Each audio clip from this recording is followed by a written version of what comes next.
Wait, it's still go. This is a zombie survival short. Alright, it's pretty basic, you know. Pretty basic how to kill them. Shoot them in the head. Pretty much the only way. You can shoot them in their legs, knock them down, they'll still keep coming at you. Pretty basic, you know. You get bit, you're infected. You're going to eventually turn into one. You get bit in the leg, it's going to take a while. Get bit in the arm, leg, take a while compared if you get bit closer to the brain. Like you get bit in your neck, they'll kill you. Eventually, if the bite's worse enough, they'll kill you. And then reanimation will occur around 5 minutes after the said person is dead. As for weaponry goes, you know, an assault rifle, one with semi-auto and 3-round burst would be preferred. Or you know, more commonly owned would be like the .6, you know, rifle. Has pretty good stopping power. Or the AK is more commonly dispersed among the U.S. So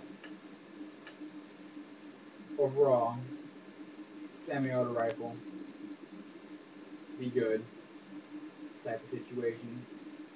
As for your secondary, get little Mac 10 or an Uzi or something for the close quarters when multiple zombies are around you, at least to ensure an escape route. Now for your sidearm, now, I prefer the Beretta M92 FS. 9mm, 16 shots, a well balanced pistol. But reload speed is good.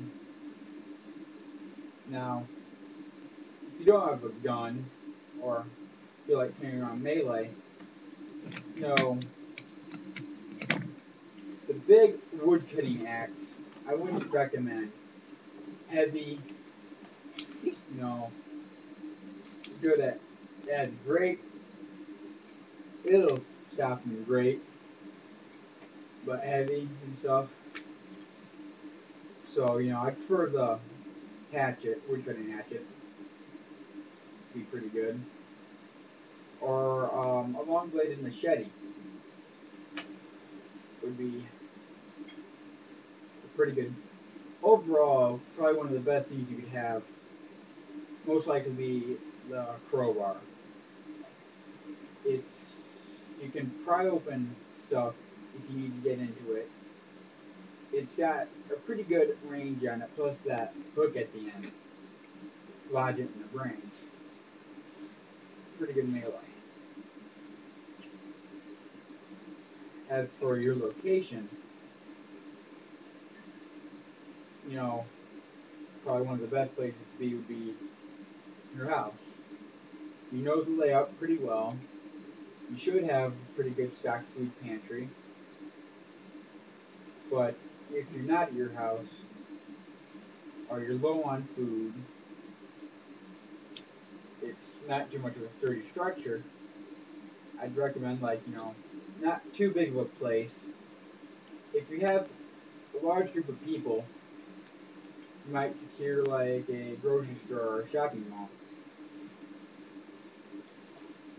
In that situation, because there'd be more food.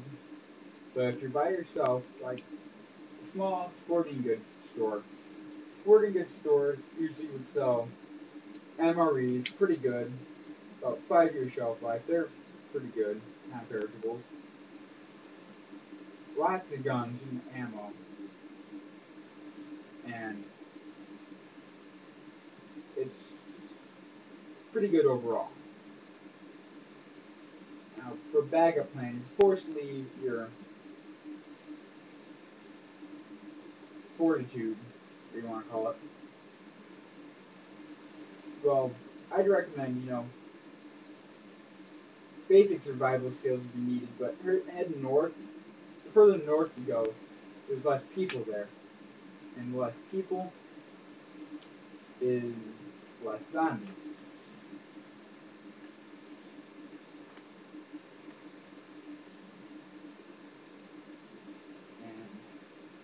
And, friends and family, when it comes to them, they get infected. It'd be hard, shoot people having to shoot other people, period. But it's necessary to survive. It is necessary. I know the chance of a zombie apocalypse is pretty much zero, but no harm to be prepared. Have anything to add? Um. Wow, you covered a lot there. I mean, that was good.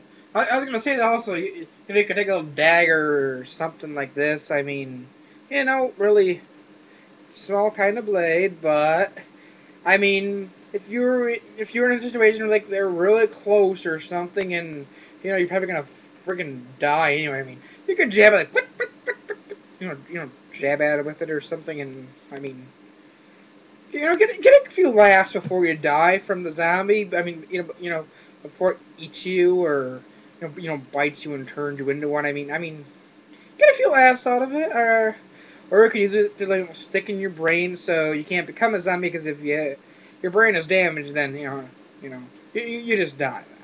I mean, honestly, I mean, you be creative, be creative.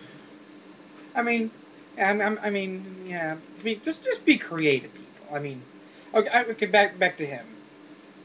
That's kind of reminds me of a funny quiz question I once took. You're surrounded by 20 zombies. You have a shotgun with 5 rounds. What would you do? A, use the shotgun as a melee weapon and conserve your 5 rounds. Can't remember the other one, but the funny one was, well, at least 5 of the zombies are screwed with me. You know. Well, anyway, transportation. There's going to be a lot of abandoned cars on the road, police barricades, military barricades. I'd recommend a motorized bike or just, bike or walking. Because if you're on a bike, it'll be easier to weave through the cars, easier to get over barricades.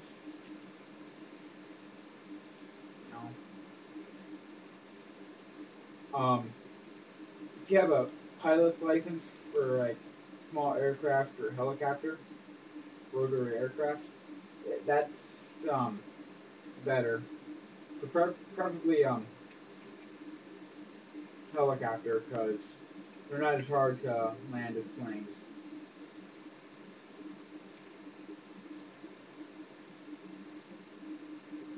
You always want to make sure you have a secure landing area.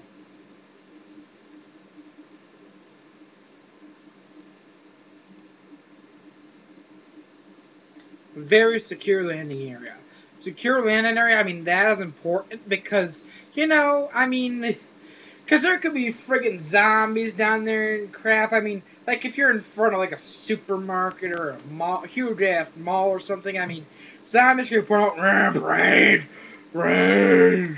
And then if you land right in the middle of that, they are going to rip you right out of that frickin' helicopter.